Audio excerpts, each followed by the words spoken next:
Dominic Roque, ipinakilala na ang lalaking ipinalit niya kay Bea Alonzo.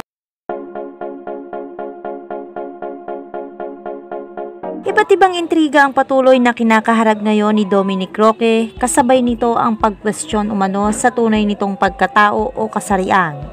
Matapos lumabas ang iba't ibang espekulasyon ng marami sa kung ano ang totoong nangyari, bakit sila naghiwalay ng biglaan ni Bea Alonzo. Naging laman ng balitang ito ang hindi raw pagpayag ni Dominic Roque na pirmahan ang prenuptial agreement nila ni Bea Alonzo. Kaya naman napag-isip-isip ng ilan na baka raw pera lang talaga ang gusto ni Dominic kay Bea. Ngunit habang patuloy na naiintriga ang marami sa kung ano ang totoong dahilan ng paghihiwalay nila, ay sunod-sunod na nakakagulat na revelasyon ang bumuluga sa marami maging kay Bea Alonzo.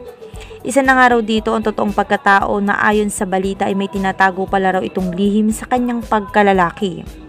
Kasabay nito ang pagkakadawit niya raw umano sa isang politiko na nagbigay sa kanya ng malaking halaga at kung saan ang mismong condo unit raw nito na tinitira na ipagmamay-ari ng isang politiko na hindi pa matukoy kung sino.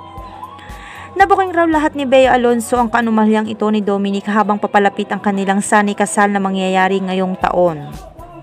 Hindi raw kinaya at matanggap ni Bea ang lalaking pinagkatiwalaan niya ay may ganito palang lihim sa kanya. Ngunit sa kabilang banda naman ay marami pa rin ang hindi naniniwala sa mga lumalabas na balita tulad nito. Dagdag pa ng iba baka naman daw na kay Bea Alonzo lang ang problema. Kaya hindi na rin natagalan ni Dominic ang ugali nito at gawa-gawa na lang nila ang balita para makalihis sa kasalanan siya naman ang may problema na talaga.